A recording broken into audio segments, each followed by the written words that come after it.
In Riverside County Courtroom 2, a judge leaned back in his leather chair, laughed loud enough for the whole room to hear and said, "Ma'am, are you lost?"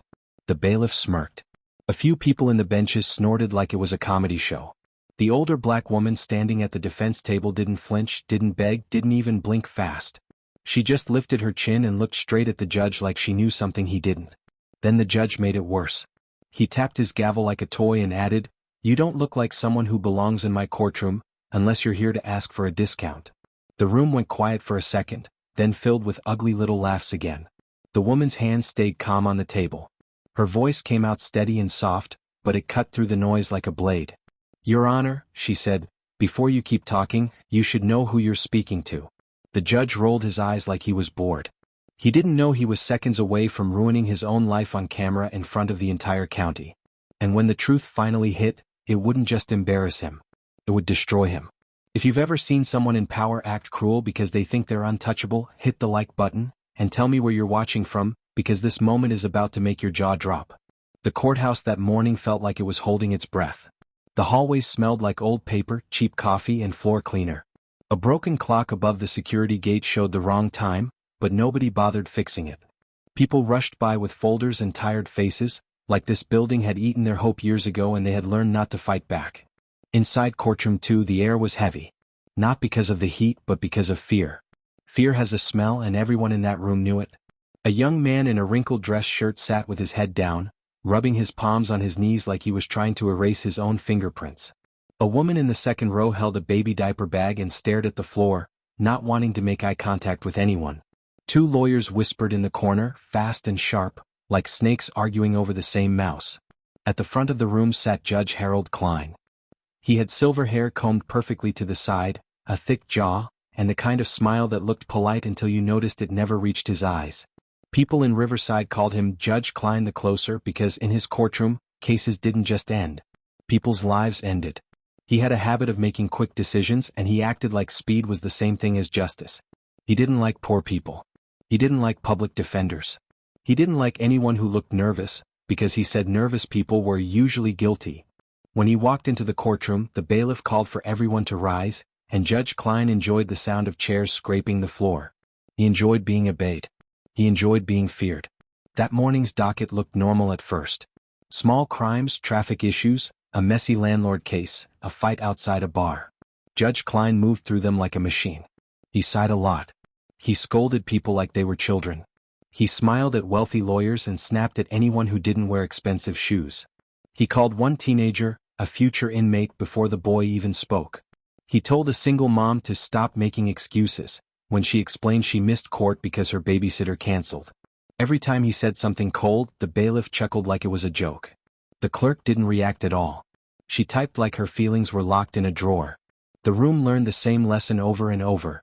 In Courtroom 2, dignity wasn't free. Then the clerk read the next case and everything shifted. Case number 24-1189, she said. State versus. She paused and looked down at her screen like she wasn't sure. State versus Ms. Renee Brooks. A few heads turned. Not because the name was famous but because the charge sounded strange. The prosecutor, a young man with a tight smile and a shiny tie, stood up. Your Honor, he said, this is a criminal trespass and disturbance case. The defendant entered the courthouse without proper purpose and interfered with court operations. He said it like he was reading a menu. Like it was easy. Like it didn't matter. Renee Brooks stood. She was an older black woman, short and solid, with calm eyes and a face that looked like it had survived storms without asking anyone for help. She wore plain gray sweatpants, clean sneakers, and a navy hoodie that looked worn but cared for. No jewelry. No fancy bag. No designer coat. If you didn't know better, you might assume she was someone's auntie who rode the bus to get here. But her posture was straight, and her silence was loud. She didn't look scared. She didn't look confused. She looked like she was watching a test being given, not taking one. Judge Klein saw the hoodie and made a face. He leaned forward and stared at her like she was something on his shoe. Ms. Brooks, he said, drawing out the words, this is a courthouse, not a food court. Why are you here wasting everybody's time? A few people laughed. Not the whole room, just enough. That kind of laugh people do when they want to stay safe. When they want to show the powerful person, I'm on your side, please don't hurt me.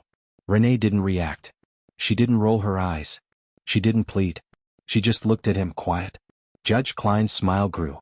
He loved quiet defendants. Quiet defendants couldn't fight back. Are you represented? He asked. Renee turned slightly and nodded toward a public defender at her side, a woman with tired eyes and a stack of papers that looked too thin to protect anyone. The defender stood. Yes, Your Honor, she said. I'm Ms. Parker, appointed counsel. Judge Klein cut her off with a wave. Of course you are, he said, like that explained everything. Then he leaned back, laughed again and said, Ms. Brooks, you look like you wandered in here looking for air conditioning. That hoodie tells me you're not exactly a regular guest at legal conferences. The prosecutor smiled. The bailiff smirked. A man in the back whispered, dang, like he was watching a fight. Renee's lawyer tried to speak again, but Judge Klein raised his hand. No speeches, he said. I want simple answers. Ms. Brooks, did you enter a restricted area? Renee's voice was calm. Yes, she said. Judge Klein raised his eyebrows like he'd caught her. Did you cause a disturbance? Renee looked around the room, then back at him. A disturbance happened, she said carefully. But I did not cause it. The judge laughed harder, like he loved the wording. Oh, I see, he said. So the disturbance just happened by itself. Like magic. Like the law just tripped and fell. More snickers. The public defender, Ms. Parker, swallowed hard and stepped forward. Your Honor, my client. Judge Klein slammed his gavel once. Counsel, you are on thin ice. I didn't ask you. I asked her. Then he looked at Renee again. Let me guess, he said. You got mad because someone told you no, so you made a scene. Renee's eyes stayed steady. No, she said. Someone was being harmed. The judge's grin faded for half a second, then came back sharper. Harmed? He repeated like the word was funny. In my courthouse?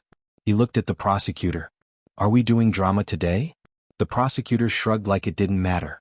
She refused to leave a staff-only corridor, he said. Security escorted her. She shouted.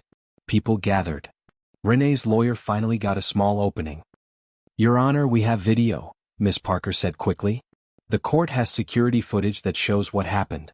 Judge Klein waved his hand again, annoyed. I don't need video, he said. I have ears. I have a prosecutor. And I have a defendant who admits she went somewhere she wasn't supposed to go. Then he leaned forward, eyes narrowed, and said the words like he wanted them to sting. Ms. Brooks, you do not belong behind those doors. That sentence hit the room like a slap. The woman with the diaper bag looked up fast. The young man rubbing his knees froze. Even the clerk paused her typing for a split second. Because everyone understood what Judge Klein really meant. He wasn't just talking about doors. He was talking about places in life. About who gets access. About who gets respect. About who gets believed. Renee's face stayed calm, but her jaw tightened slightly, like a door closing softly. With respect, Your Honor, she said, I belong wherever the law belongs. Judge Klein laughed like he couldn't help himself. Listen to her, he said, turning to the room like he was hosting a show. She's quoting fortune cookies now. Ms. Brooks, you are not the law. You're not a lawyer. You're not even dressed like you take this seriously. He pointed at her hoodie. You come into my courtroom dressed like you're about to mop a hallway and you want me to treat you like what? Like royalty? More laughter, louder this time. It wasn't just fear laughter now. It was mean. It was the kind of laughter that tries to shrink someone until they disappear. Renee didn't disappear. She turned her head slowly and looked at the benches. She didn't glare. She didn't beg. She looked at them like she was taking a picture with her mind, like she wanted to remember each face. Then she faced the judge again. Your Honor, she said, I came dressed like this on purpose. That made the judge pause. Oh, he said, amused. So you plan to look like you don't belong? Renee's voice stayed smooth. I plan to see who would treat me like I don't belong, she said. Now the room shifted again. The laughter died down. Not because people suddenly became good, but because the sentence felt dangerous. It felt like the kind of sentence that could turn into consequences. Judge Klein blinked and tightened his lips. You're playing games, he said. Renee replied, no. I'm observing. Judge Klein scoffed. Observing? He leaned forward. Then observe this. In Riverside County Court, rules matter. And you broke them. He turned to the prosecutor. Recommendation. The prosecutor stood straighter. Given the disturbance and the security issue, he said, the state recommends 30 days and a fine. The room murmured. 30 days for stepping into a hallway? People knew it was too much, but they also knew Judge Klein loved making examples out of people who couldn't fight back. Ms. Parker raised her hand quickly.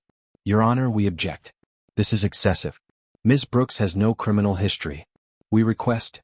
Judge Klein slammed his gavel again harder. Objection noted and rejected. He looked at Renee like he was enjoying this. Ms. Brooks, he said, if you wanted to be heard, you should have shown up looking like someone worth hearing. A quiet sound came from the back row. A single soft cough. Renee didn't look back, but her eyes flicked for a split second, like she recognized it. Then she reached into the pocket of her hoodie, slowly, calmly. The bailiff immediately stepped forward, hand hovering near his belt. Hands where I can see them, he barked. The judge's eyes widened. What are you doing? Judge Klein snapped. Renee lifted both hands slightly, showing she wasn't holding anything dangerous. I'm retrieving a document, she said. I would like it entered into the record. Judge Klein laughed again, but it sounded forced now. Entered into the record? He repeated. You think you can just hand me a paper and make demands? He leaned to the clerk. Do we have to accept papers from random people now? The clerk looked uncomfortable. She whispered, We can accept exhibits through counsel. Miss Parker swallowed and reached out. Your Honor, if my client has documentation, I can present it properly, she said. Renee handed Miss Parker a folded sheet. The paper looked official. Not like something printed at a library. Miss Parker unfolded it, and her face changed in a way she couldn't hide. Her eyes widened. Her mouth parted slightly. Her hands started to shake. Judge Klein noticed. His smile faded again. Counsel, he said sharply. What is that?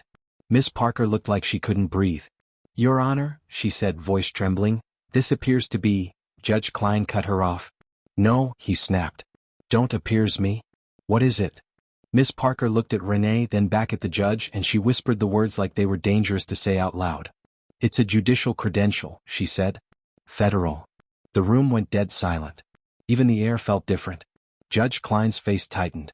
That's impossible, he said quickly, like he could erase it by denying it. Ms. Brooks is a defendant in sweatpants. Miss Parker swallowed hard. The document says. Judge Klein stood up halfway from his chair, anger rising. I don't care what it says, he shouted. People forge documents all the time. This is a scam. Bailiff, Renee finally spoke again, still calm.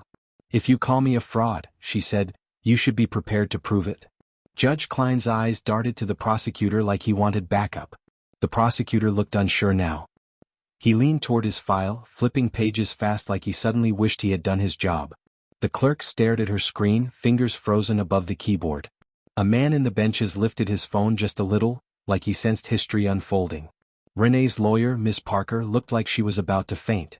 And Renee Brooks, still in her faded hoodie, stood there like a storm wearing human skin. Judge Klein tried to recover his power with a sneer. Fine, he said. If you're so important, tell the court who you are. Renee took one slow breath. She looked around the courtroom one more time, then looked directly at Judge Klein. My name is Renee Brooks, she said. And I'm here because your courtroom has a problem. Judge Klein laughed one last time, but it came out thin. A problem? He asked. And what problem is that? Renee's eyes didn't move. You, she said. The word landed heavy. People gasped quietly. The bailiff stiffened. The prosecutor's face went pale. Judge Klein's jaw clenched so hard you could see it. You will not speak to me like that, he hissed. Renee didn't raise her voice. She didn't need to. You already spoke to me worse, she replied. Then she nodded toward the back of the room, toward the door. And the people you insulted, she said, are not the only ones watching. At that exact moment, the courtroom doors opened. Two men in dark suits stepped in, followed by a woman holding a badge on a chain, and behind them was someone carrying a slim black case like it contained something very serious. The clerk's eyes went wide. Judge Klein's face drained of color. He recognized those suits. He recognized that badge. And the person in the doorway spoke with a voice that didn't ask for permission. Courtroom 2, the person announced, this proceeding is now under review. Judge Klein's mouth opened, but no sound came out. Renee turned slightly, as if she had been expecting them all along. And the person in the doorway looked at Judge Klein and said, Judge Harold Klein, you need to step away from the bench. Now. The courtroom froze like someone had turned the whole building into stone. Judge Harold Klein stood halfway up from his chair, his face pale and tight, eyes locked on the doorway like he was seeing a ghost. The bailiff's hand hovered near his belt again, but this time it wasn't because he thought Renee Brooks was dangerous, It was because he didn't know what to do when Power suddenly walked in wearing a suit and a badge. Two men in dark suits moved with quiet control, not rushing, not showing off, just taking positions like they'd done this 100 times. The woman behind them held her credentials up long enough for the clerk to read, and the clerk's fingers started shaking so hard she almost dropped her pen. The black case in the last person's hand looked simple, but the way everyone stared at it made it feel like a coffin for somebody's career. The leader at the door spoke again, clear and firm, "Judge Harold Klein, step away from the bench." The words weren't angry, but they were final. Judge Klein tried to force a laugh, the same laugh he used on scared people, but it came out dry and small. "This is my courtroom," he said, voice cracking at the end. "You can't just walk in and—" The leader didn't blink. "This courtroom belongs to the public," she replied. "And today the public is getting answers." The prosecutor looked down at his file like it could hide him. Miss Parker stood beside Renee with the document still in her hands, her mouth open like she wanted to speak but didn't trust her own voice. Renee didn't smile. She didn't celebrate. She just stood there steady, like she had been waiting for this exact second all morning, like every insult was simply proof being collected. The clerk finally found her voice and whispered, "Your Honor, should I recess?" Judge Klein snapped his head toward her like a cornered animal, but before he could speak, the leader at the door said, "Put the proceeding on hold. Record stays running." A murmur rolled through the benches, phones started lifting a little higher, and the bailiff tried to bark, "No recording." But his words fell apart when one of the suited men quietly showed him a paper that made his face go blank.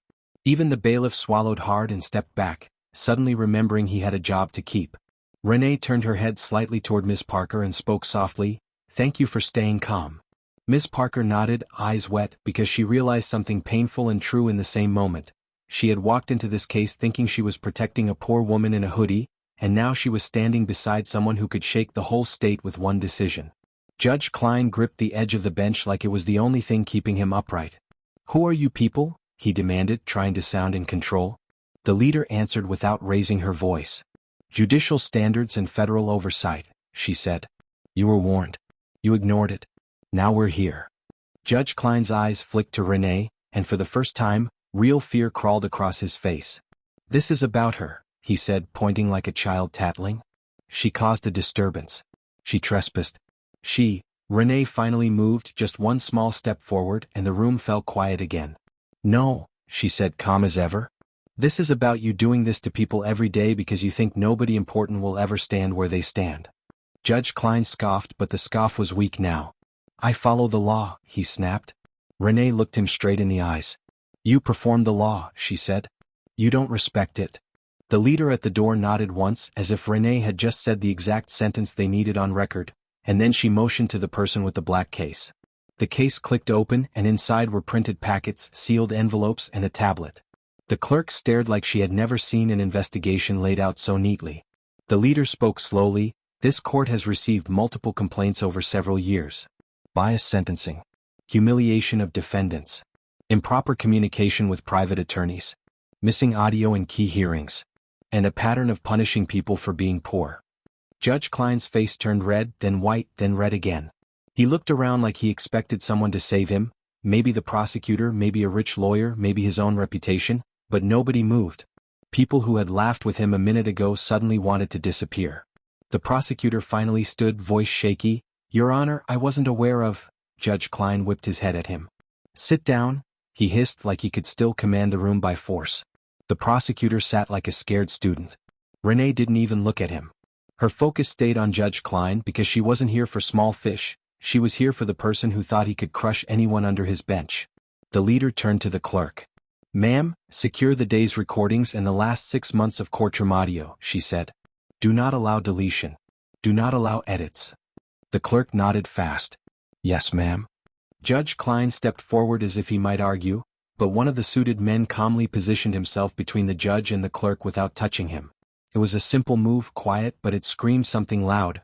"You are not in control anymore." Judge Klein swallowed and tried a new tactic, the one he usually used on poor people. "This is harassment," he said. "I have rights." The leader replied, "So do the people you mocked." Renee's voice stayed soft but sharp. "And today, those rights are not just words you use to sound smart."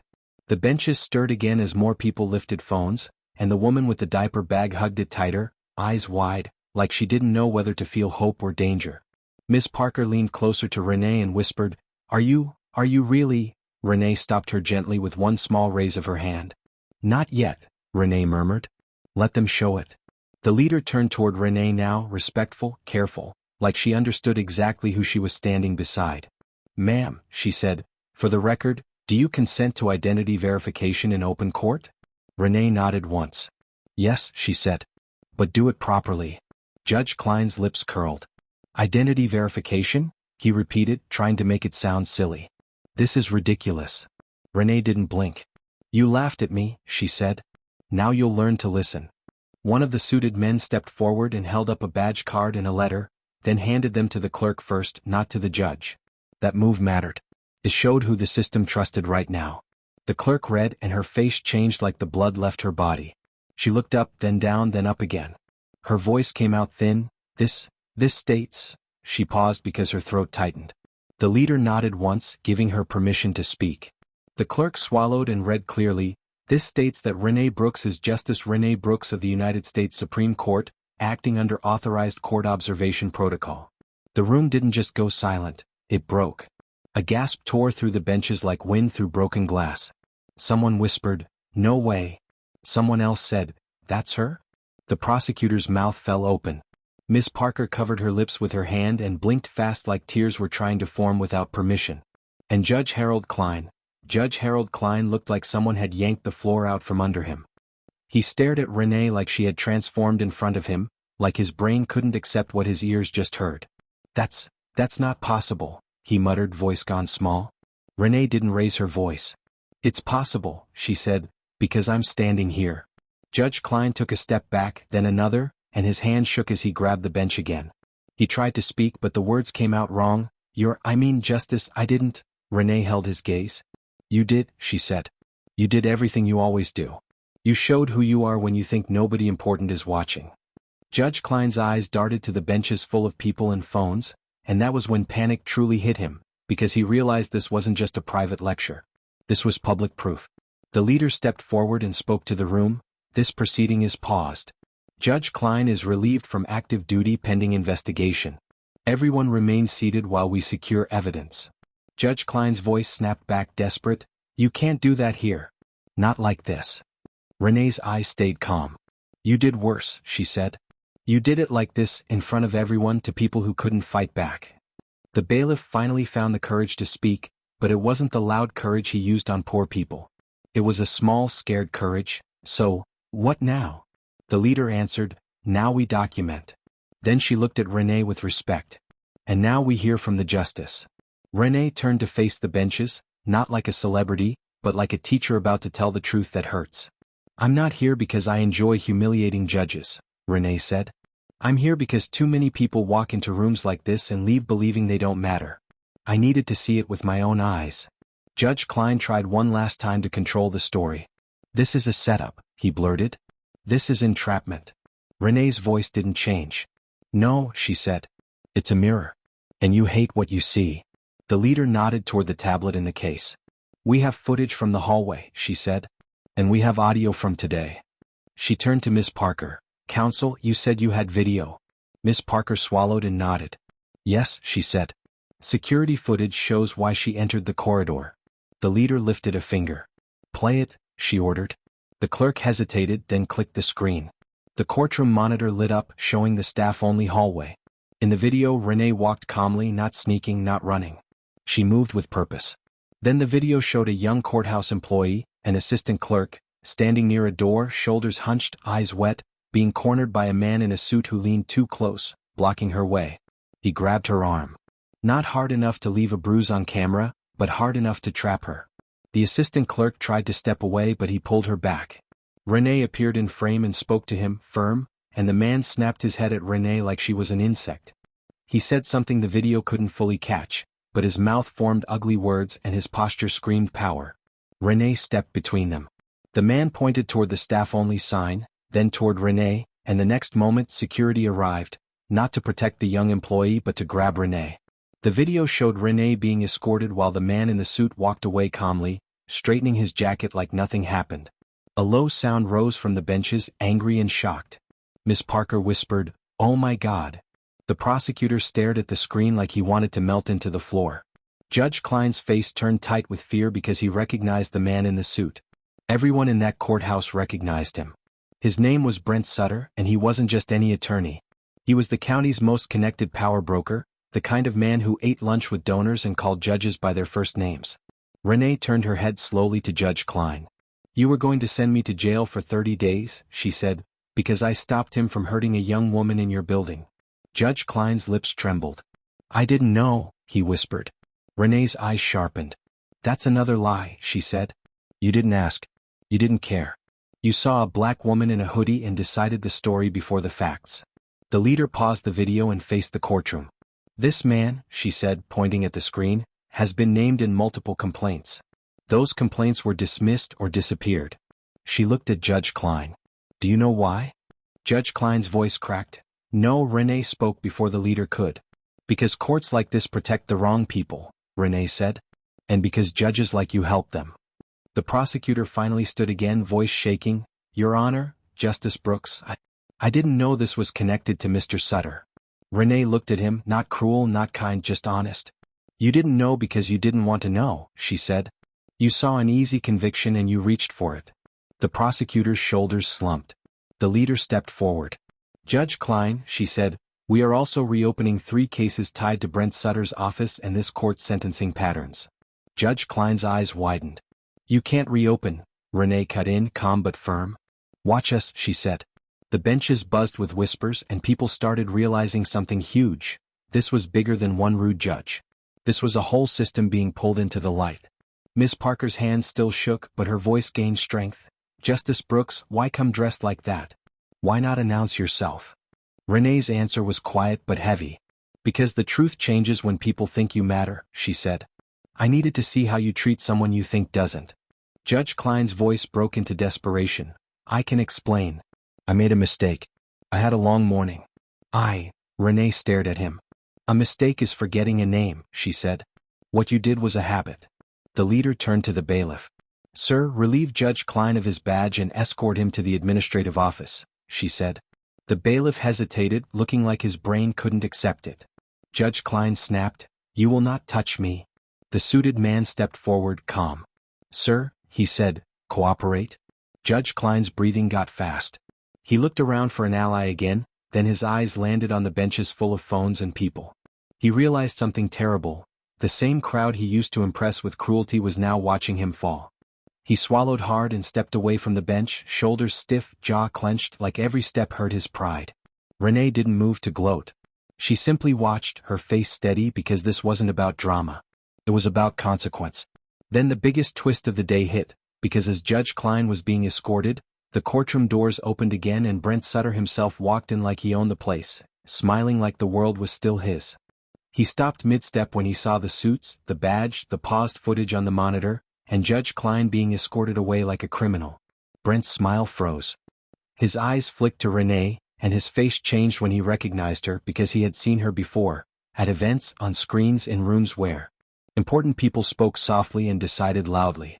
Brent tried to recover fast, lifting his hands in fake surprise. "What's going on here?" he asked, voice smooth like oil. Renee turned her head slowly to him. "You tell us," she said. Brent's eyes narrowed, then he forced a laugh. "Justice Brooks, I didn't know you were in town." Renee's voice stayed calm. "I didn't know you were still brave enough to walk into courthouses," she said. The leader looked at Brent. "Mr. Sutter," she said, "we need you to remain here for questioning." Brent's smile tightened. "On what grounds?" he asked. The leader nodded toward the screen. "On the grounds that you were caught," she said. Brent's eyes flicked to Judge Klein, and something silent passed between them, panic and betrayal in one glance, because Brent knew Judge Klein was the kind of man who would save himself first. Brent stepped back slowly, trying to keep his voice steady. "This is ridiculous. I have clients. I have meetings." Renee watched him like a scientist watches a liar. "No," she said softly. "You have consequences." Brent turned sharply, like he was about to leave anyway, and that's when one of the suited men reached into the black case and pulled out a sealed envelope with Brent's name on it, already prepared, already waiting, like this day had been planned down to the minute. The suited man said, "Mr. Sutter, you've been served." Brent's face drained. The room erupted into shocked whispers again, and Renee didn't smile. She simply lowered her eyes for a second like a prayer, because she knew something most people didn't yet. The hardest part wasn't catching them. The hardest part was what came next, when powerful people start fighting back with lies, money and threats. Renee lifted her head again and looked at Brent Sutter with the same calm stare she gave Judge Klein. "This is only the beginning," she said, and Brent's jaw clenched as he realized she meant it. The hallway outside courtroom 2 turned into a quiet storm the moment Brent Sutter was served. Because powerful people don't panic loudly at first. They panic in private with tight smiles and fast phone calls, and then they try to reshape reality before it can harden into evidence.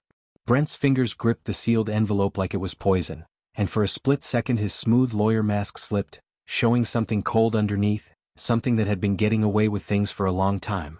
He forced a chuckle that didn't fool anyone and said, "This is a misunderstanding." But his eyes kept flicking to the suited investigators and then to the court monitor where the paused hallway footage sat like a frozen crime. Judge Harold Klein, now off the bench and walking beside the bailiff like a disgraced employee, looked like he wanted to vanish into the walls, yet he kept throwing quick glances at Brent as if checking whether his friend would save him, because men like Klein often build their pride on the idea that connections are stronger than consequences. Renee Brooks stood still, her hoodie plain, her posture unshaken. And in that moment she looked less like a defendant and more like a lighthouse, calm while everyone else got pulled by the tide. The leader of the oversight team gave short instructions with sharp focus. Secure recordings, lock the clerk system, pull the last 6 months of audio backups, preserve all hallway camera feeds, and escort Judge Klein and Brent Sutter into separate administrative rooms. Because separation is the first step to truth when people have been whispering together for years. Brent tried to protest, saying he needed to call his office, but one of the suited men calmly said, "You can call counsel after we secure devices," and the way he said it made Brent's face tighten because he understood exactly what it meant. No more deleting messages, no more warning friends, no more calling favors in time. The courthouse staff started gathering in little clusters like scared birds, and Renee noticed something small that most people missed. An assistant clerk in a beige cardigan peeking from behind a corner, eyes red, hands shaking, the same young woman from the hallway footage, and she looked like she wanted to run away but didn't know where safety existed inside a building that had failed her. Renee walked toward her slowly so she wouldn't scare her, and Miss Parker followed a step behind, still holding the federal credential paper like it might dissolve if she blinked. "You're okay," Renee said softly, not as a promise that everything was fixed, but as a steady statement that the girl was not alone anymore. The assistant clerk swallowed and whispered, "He said nobody would believe me," and Renee's jaw tightened, not with rage that explodes but with rage that focuses. "He was wrong," Renee replied, and then she did something unexpected. She turned to the oversight leader and asked for a private room, not for herself, but for the assistant clerk, because the story wasn't supposed to be about Renee being insulted. It was supposed to be about people who had been harmed quietly and repeatedly. The oversight leader nodded at once, and within minutes the assistant clerk was guided to a small witness room with a glass window, water, tissues, and a recorder, and she held her hands together so hard her knuckles looked pale, like she was holding herself in one piece. Back near courtroom 2, the clerk at the desk sat like she was stuck between loyalty and fear, because she had typed in that courtroom for years, hearing cruel jokes, watching people get crushed, and telling herself she had no power to stop it, and now a Supreme Court justice was standing in the same room like the universe had finally leaned in and said, "Try that excuse again." Renee looked at the clerk gently, not accusing but serious. "I'm not here to punish silence," she said. "I'm here to understand it." The clerk's eyes filled with tears because in one sentence Renee made her feel human again, and she whispered, "They told us if we talked we'd lose our jobs." And Miss Parker's face tightened because she knew how many times she had walked out of this courthouse feeling like she lost, thinking it was just a tough judge, not a whole web. Meanwhile, in an administrative room down the hall, Judge Klein sat at a small table with a legal pad and a cheap pen, his robe gone, his power stripped, and he kept rubbing his palms together as if he could wash off what had happened in public, but public moments don't wash off, they stick. An investigator sat across from him, calm, no shouting, no insults, just questions and documents, because real authority doesn't need cruelty to feel strong. "Judge Klein," the investigator said, "you're being asked to answer regarding sentencing patterns, missing audio and improper communications," and Klein snapped, "I didn't do anything illegal," but his voice didn't have the same force it had in court, because he wasn't speaking to a scared defendant anymore, he was speaking to a system that had receipts. On the other side of the hall, Brent Sutter sat in a separate room, still in his expensive suit, still trying to look unbothered, but his knee kept bouncing under the table like his body was betraying him. When the investigator asked for his phone, Brent said, "I want my attorney," and the investigator replied, "You can have counsel, but devices are evidence." And Brent's eyes flashed with anger for a split second, because men like him are used to negotiating everything, even truth. Then Brent leaned back and tried a different tactic: charm. "Look," he said softly, "you don't want to make a big mistake with my name. I donate to civic programs. I sit on boards. I fund legal scholarships." The investigator didn't blink. "Then you should love accountability," he replied, and Brent's smile collapsed. Back in the witness room, the assistant clerk started to talk. She said Brent had been cornering her for months, always in places without cameras, always with words that sounded like jokes to outsiders but felt like threats when you were alone. She said she reported it once and was told to be careful, then was moved off certain assignments, then suddenly got written up for tiny mistakes she never used to make. She said she tried to transfer and was denied. She said she felt trapped, and her voice cracked when she admitted she started thinking maybe she was the problem, because that's what these systems do. They bend your mind until you doubt your own pain. Renee listened from the other side of the glass, hands folded, eyes steady, and Miss Parker sat beside her, whispering, "This is bigger than I thought." And Renee answered quietly, "It's always bigger," because she had seen this pattern in different states, different courts, different faces, the same story wearing new clothes. The oversight leader entered with a new document set and said they had pulled archived audio from older hearings, and in those files there were gaps, cases where the audio conveniently failed when Brent Sutter's clients were involved, then returned for the next case like nothing happened. The leader also had logs showing a private attorney access card was used after hours near the clerk's office more than once, and the access card belonged to someone tied to Brent's firm. Miss Parker's stomach dropped, because missing audio is not just sloppy, it's intentional when it follows power. Renee inhaled slowly, then asked for one thing: the docket history for the last year of cases where defendants were poor, black, or undocumented, and the sentences were harsh compared to similar cases, because if the courtroom had a pattern, it would show itself like a fingerprint. The oversight leader nodded and said they were already compiling it, and Renee's calm didn't change, but her focus sharpened, because patterns are how you prove bias to people who pretend they only believe numbers. Just then, a deputy ran down the hall and whispered something to the oversight leader, and the leader's face changed. She turned to Renee and said, "We have a complication," and Renee asked, "Say it," and the leader replied, "Someone called in a bomb threat to the courthouse. We're evacuating." The words hit like ice water. People started moving fast, voices rising, footsteps echoing, and for a split second it looked like the perfect distraction. Panic to scatter witnesses, chaos to break the chain of evidence, fear to reset control. Brent Sutter heard it through the thin wall and immediately stood up, voice loud now. "See? This is what happens when you create a circus." As if he didn't know exactly how convenient a threat like that could be. Judge Klein, in his room, looked relieved for the first time all day, like he thought the universe was finally giving him a doorway to escape. But Renee didn't move like the others. She stared down the hall with quiet certainty and said, "That threat is not random," and the oversight leader nodded slowly because she had the same thought. The evacuation began and courthouse staff guided people out, but the oversight team did something different. They sealed evidence first, locked devices into evidence bags, and assigned a suited agent to stand at the clerk's server station like a guard at a vault.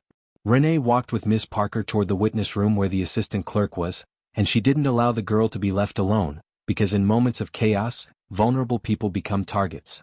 The assistant clerk's hands shook harder.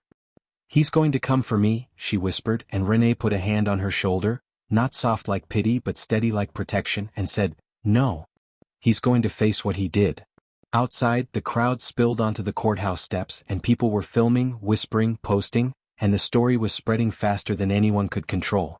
But then another twist hit, sharp and ugly. A local news van pulled up and a reporter stepped out already talking into a camera saying, "Sources claim a defendant impersonated a federal official to sabotage Riverside County Court," and Miss Parker's heart sank because the smear campaign had begun. Renee watched the reporter's lips move and didn't flinch, because she had seen this before too. When truth shows up, lies arrive early to greet it. Miss Parker whispered, "They're calling you a fraud," and Renee replied, "They're calling themselves afraid."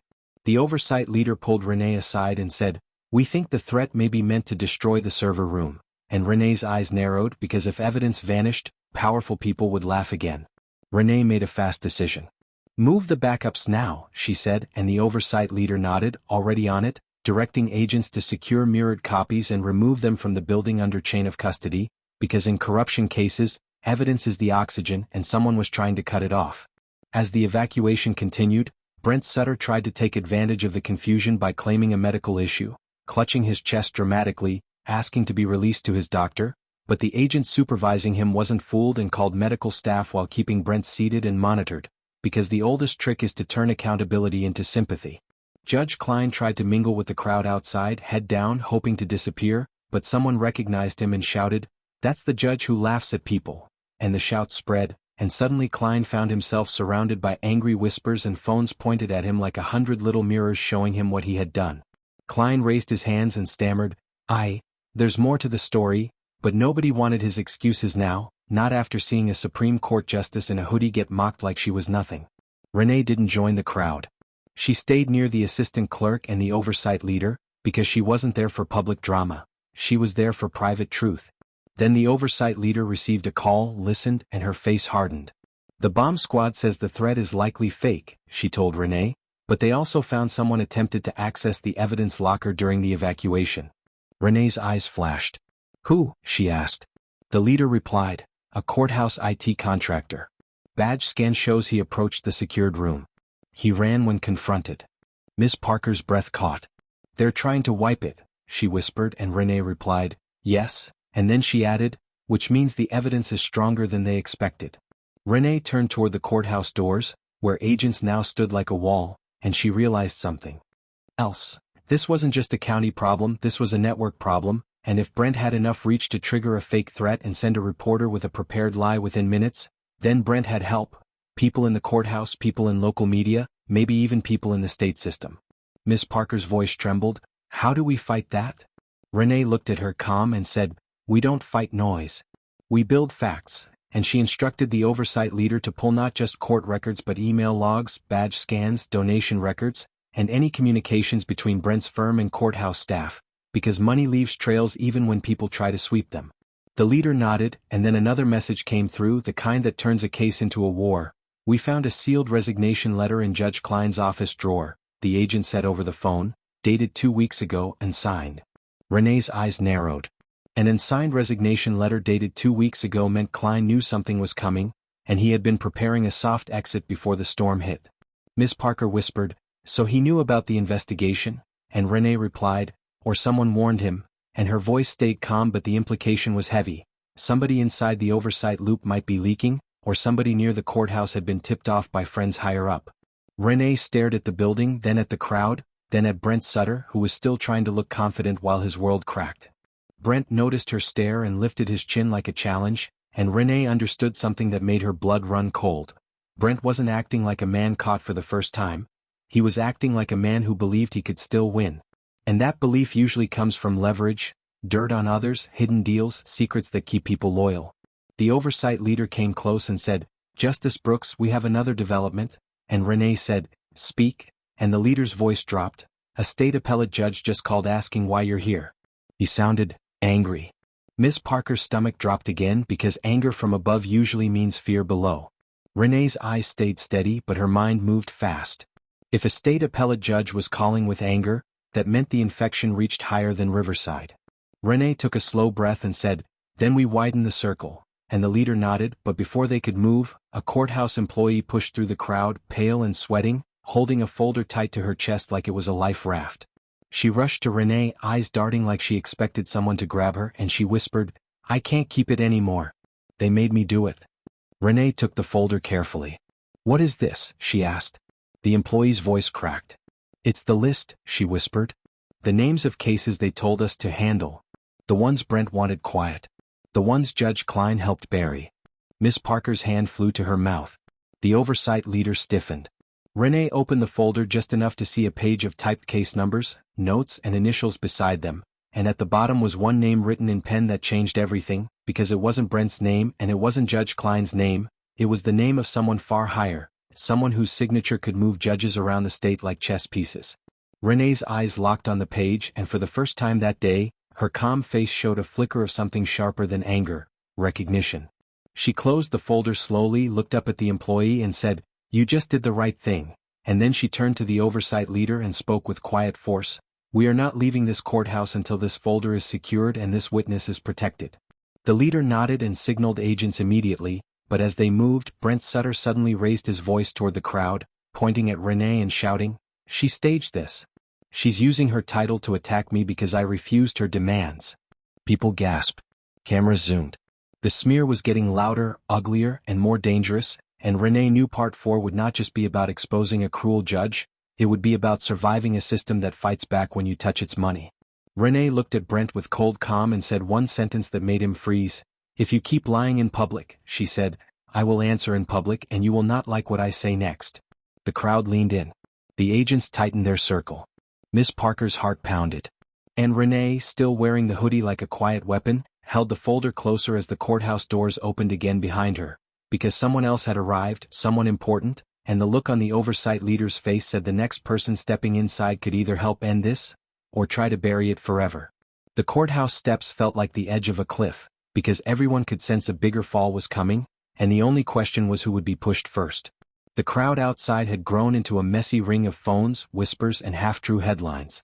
The reporter who had tried to paint Renee Brooks as a fraud kept talking fast into her microphone, repeating the same lines like a spell meant to bend the truth before it could stand up, and Brent Sutter fed off it, lifting his chin and throwing his voice toward the cameras with that smooth lawyer tone that sounded polite but carried poison. "This is a personal attack," he said, pointing like he was the victim. "She's abusing authority. She's trying to destroy a good man's name." People murmured, some angry, some confused, because lies always aim for confusion first. Miss Parker stood close to Renee, shaking with nerves but refusing to step away, because she had spent too many years watching the wrong people win and she wasn't about to let fear steal the moment now. The oversight leader tightened the agent circle around the courthouse employee who brought the folder, guiding her toward a secured vehicle while another agent held an evidence bag open like it was the only safe place left for the truth. Renee kept her face calm, but her eyes were sharp, watching every movement, because she understood something most people learn too late. When powerful people realize they are cornered, they don't confess, they counterattack. They don't just fight in court, they fight in the streets of public opinion, they fight inside offices with phone calls, they fight in shadows with favors, and they fight by scaring witnesses until silence feels safer than truth. The oversight leader's radio crackled with short updates. The fake bomb threat was officially declared non-credible. The IT contractor who tried to access the evidence locker had been identified on camera and was being pursued. The server backups were now removed from the building under chain of custody, and the hallway footage plus badge logs were already duplicated to an external secure drive. It sounded like progress, but Renee didn't relax because progress is exactly when sabotage gets desperate. Then the courthouse doors opened again and the crowd quieted in a strange wave, because the person stepping out wasn't a random employee or a deputy, it was a tall man in a crisp suit with a state seal pin and 2 uniformed troopers behind him, and his presence carried the kind of authority people recognize without being told. Miss Parker whispered under her breath, "That's state court administration," and the oversight leader's shoulders stiffened. The man walked straight toward Renee, eyes hard, jaw set, and said loud enough for cameras to catch, "Justice Brooks, you need to leave this facility immediately." The crowd gasped again. Brent Sutter's lips twitched like he was fighting a smile, because a command like that sounded like rescue. Renee didn't step back. She looked at the man's pin, then at his face, then at the troopers behind him, and she said quietly, "Identify yourself for the record." The man's eyes narrowed. "Director Grant Hale," he said. "I oversee state court operations." The name hit Miss Parker like a punch because it matched the handwritten name at the bottom of the folder page, the higher name Renee had recognized, the name that meant this problem was not just local.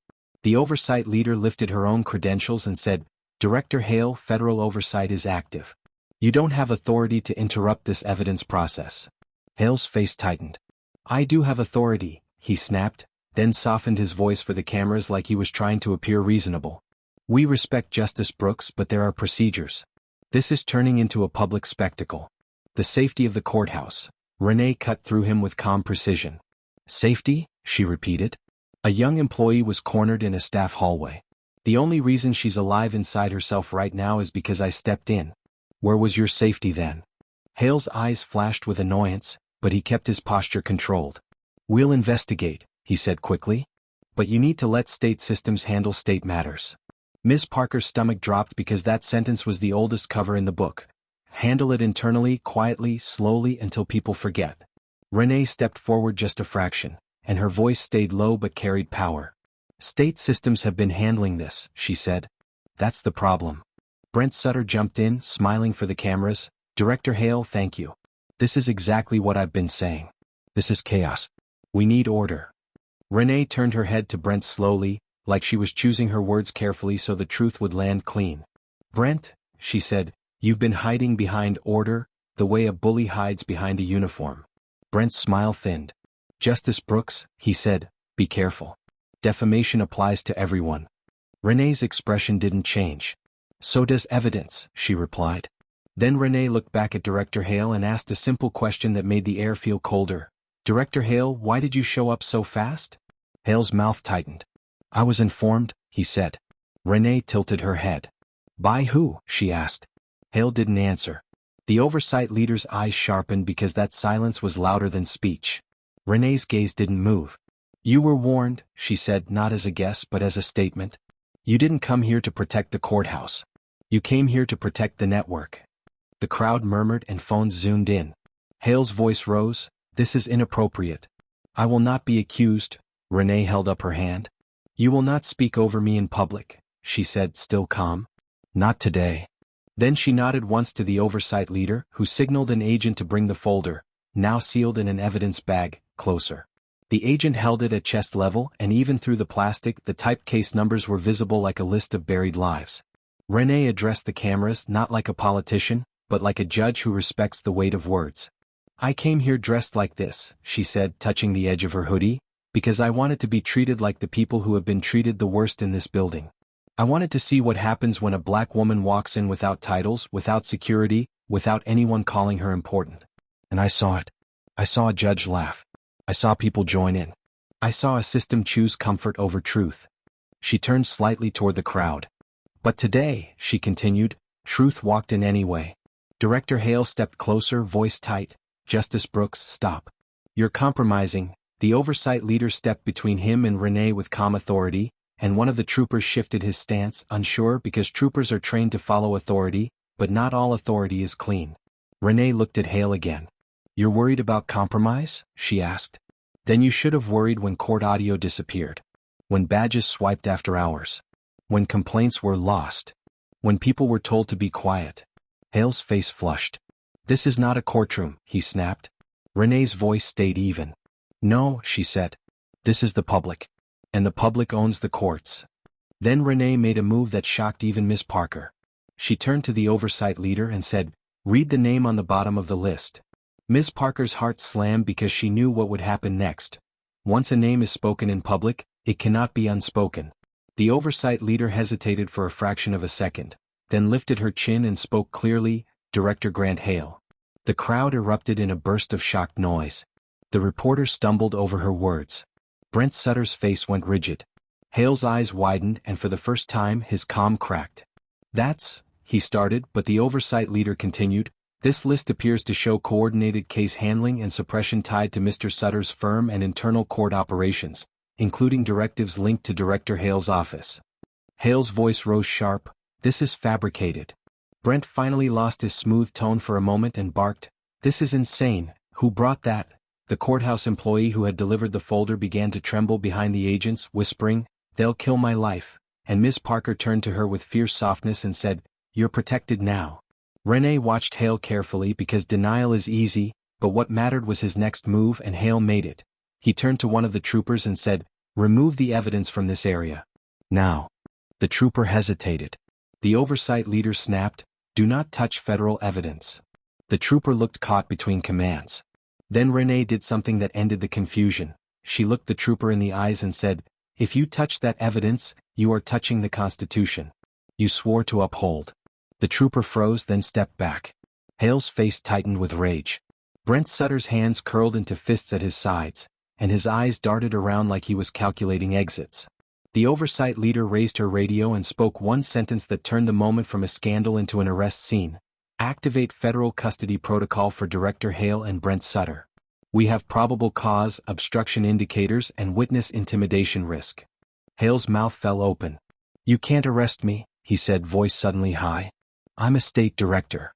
One of the agents replied calmly, state titles don't block federal law.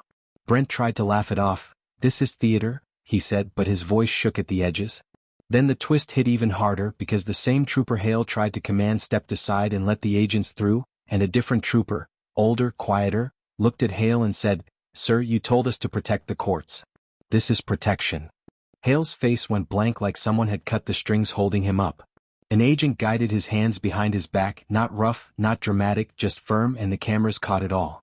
Brent Sutter took one step back, then another, and tried to slip away into the crowd like he was just a man passing by, but Miss Parker saw it and shouted, "He's leaving!"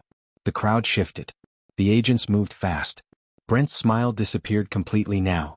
"Get your hands off me," he snapped, and an agent replied, "You're being detained," as the evidence bag with the folder stayed protected in the center like a sacred object.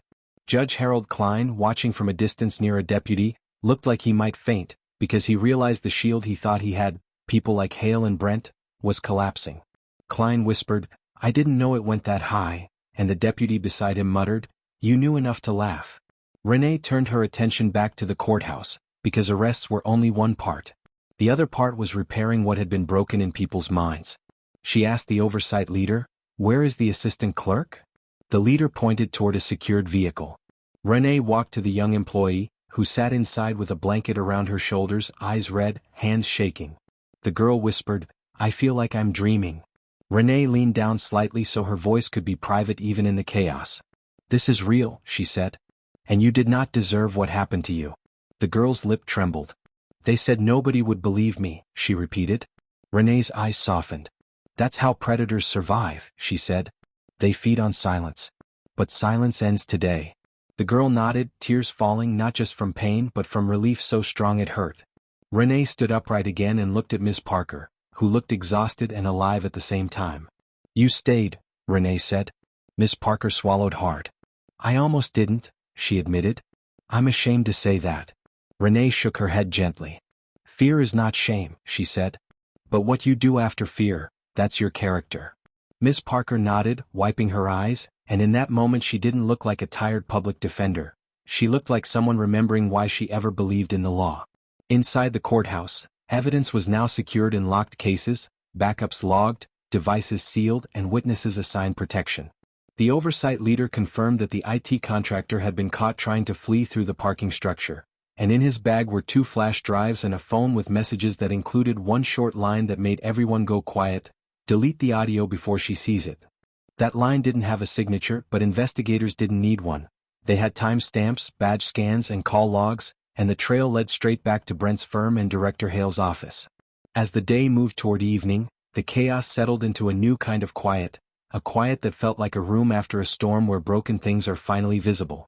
Judge Klein was formally suspended on the spot, pending removal, and the prosecutor who had pushed for 30 days sat alone on the steps, head in his hands, because he realized he had become part of a machine that hurt people, even if he told himself he was just doing his job. Renee walked past him and paused. "You can learn from this," she said. The prosecutor looked up, eyes wet. "How?" he whispered. Renee's answer was simple. "By seeing people before paperwork," she said. Later, when the courthouse was secured and the crowd had thinned, a short press statement was held, not to feed drama, but to plant truth firmly in the ground. Renee stood in front of the courthouse seal, still in her hoodie, and that image alone became a symbol because it said something clear. Titles don't make you human. Being human is what should make titles meaningful. "I came here without my robe," she said, voice steady, "because too many people never get treated with dignity unless they wear the right costume. In America, justice cannot be a private club. It cannot be a performance for the powerful and a punishment for the poor. The law is not a weapon for bullies with connections. The law is a promise. And today that promise will be enforced." She did not brag. She did not attack. She spoke like someone carrying grief for the people who had already been crushed by the system, people whose names were now on the reopened case list. The oversight leader then announced that multiple cases from Riverside County would be reviewed for sentencing bias and procedural misconduct, and that a federal task force would investigate obstruction, harassment, and corruption tied to court operations. Miss Parker stood behind Renee and felt her knees nearly give out, because she realized the story wasn't just ending with a judge getting embarrassed, it was ending with a whole pipeline being exposed. In the weeks that followed, Judge Harold Klein resigned under pressure, then faced disciplinary hearings that stripped him of his judicial privileges. Brent Sutter was charged, his firm raided, his devices seized, and his polished public image crumbled as more employees and past victims came forward, some with trembling voices, some with anger, all with the same old sentence, "I thought nobody would believe me." Director Grant Hale was removed from his position, and the deeper investigation revealed what Renee suspected: a network of favors, hush agreements, and backdoor influence that had shaped outcomes silently for years. But the most important ending wasn't the arrests or the headlines. It was the assistant clerk returning to work months later, not in that building, not under those people, but in a safer role with counseling support, legal protection, and something she hadn't felt in a long time: confidence. She sent Renee a short letter that said, "I'm not scared to walk down a hallway anymore," and Renee read it twice because that was the real verdict: fear reduced, dignity restored. On a quiet morning in her office far from Riverside, Renee finally put her robe back on and stood before a different courtroom, not to punish but to remind. In her closing remarks on a separate case she said, "The law does not belong to the loudest person in the room. It belongs to the truth," and she meant every word because she had just lived the proof. And if there's one lesson that can change a life, it's this: never measure your worth by how strangers treat you in a system that benefits from your silence. Some people will laugh at you because they think you are small. Let them. But keep your head up, keep your record clean, keep your voice ready, and keep your courage close, because the day will come when the truth steps into the room, and when it does, the laughers will learn what consequences sound like. Subscribe to this channel to support our growth, and tell me where you're watching from in the comments, because stories like this remind us that even when the world feels unfair, the truth can still win when the right person refuses to stay quiet.